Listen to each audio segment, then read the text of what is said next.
Before this video starts, I want to mention that I am in no way, shape, or form advocating for the use of glitches, cheats, or any sort of malicious activity within the Call of Duty titles. Any of the content that I make is purely for educational purposes only, and anything that you do with that information is purely up to you, and I am not held responsible for it. I understand that the actions that Activision or any game company may make can be frustrating, and I understand that us as consumers have to deal with that, but I urge you to not harass the companies and to share your viewpoints in a civil and respectful manner. That being said, let's get into today's video.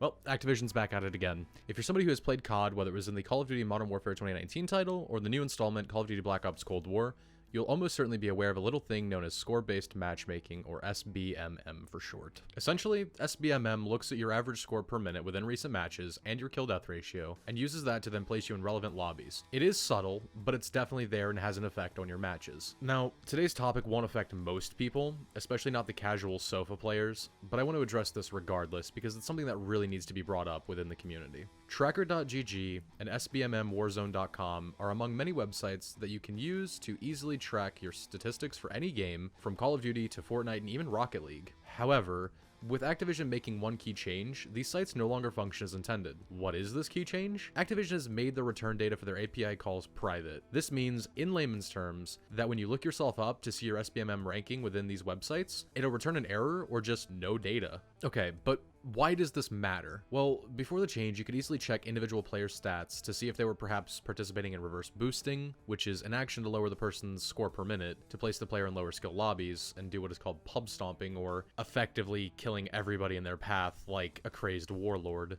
So you can still do this, technically. You can still look up your stats, but it's not as easy as it used to be by any stretch. Now, by default, your profile settings are set to friends and external tournaments. This means that your friends can look at your stats, and any sort of tournament hosts can also do the same. Not like any of us are going to tournaments, of course. Anyways, this prevents anyone from just pulling up your profile data to see what naughty or nice things you've been up to. This allows cheaters, boosters, or whomever to just leave this setting as is and continue on with their dubious acts. It's almost as if Activision wants to let people cheat. On screen now is an image of my profile stats taken from the website cod.tracker.gg/Cold War. And funnily enough, it even shows the tiniest details such as tie matches and the average lifespan in matches. Additionally, I can head over to the matches section within Cold War and see all, yes, all of my played matches alongside details such as my kills, deaths, KDR total, and score per minute in those matches. In some of these matches, I was averaging upwards of 1,000 to 1,500 score per minute. Now just think, somebody like that with 1,500 score per minute is absolutely demolishing you in a public match. With tools like these, you can easily check their stats and see what kind of matches they've been up to, and maybe even discover that they've been naughty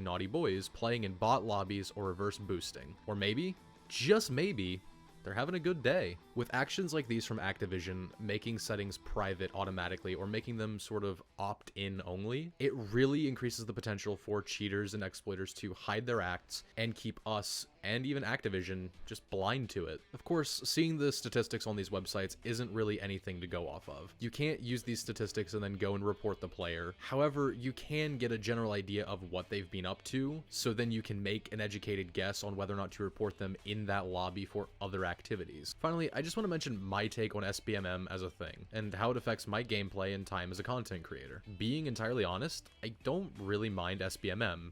At least not in Call of Duty Black Ops Cold War. It's not something that has had any real adverse effect on my games, except maybe a handful of occasions. And these are those times when I'll be going off in a match, getting 50 plus kills, only to be put into another lobby that was judged by SBMM, and have my family-friendly sensor absolutely destroyed. But again, that's just a handful of times. Other times, it just balances out and throws me into a lobby where I don't exactly have to try hard, but I can't also just play willy-nilly. I have to actually focus and use strategies because of the skill level of my opponents. This is a different story from Modern Warfare 2019, where SBMM constantly had an effect on my matches, and if I averaged anything more than a 30-kill game, I was almost guaranteed to be put into a lobby with tryhards the very next game. And this is very frustrating if you're somebody who just wants to sit back and just record gameplay, or even just play the game. You have one good day, and suddenly the system thinks that you're some god tier player and throws you in with somebody like Shroud. Regardless, do let me know what you guys think of this situation with Activision and the kind of actions that they've been taking, as well as what you think of score-based matchmaking in the comments below. Or feel free to join us on Discord.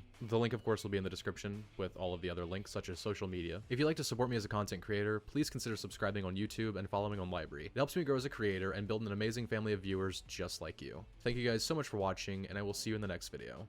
Peace.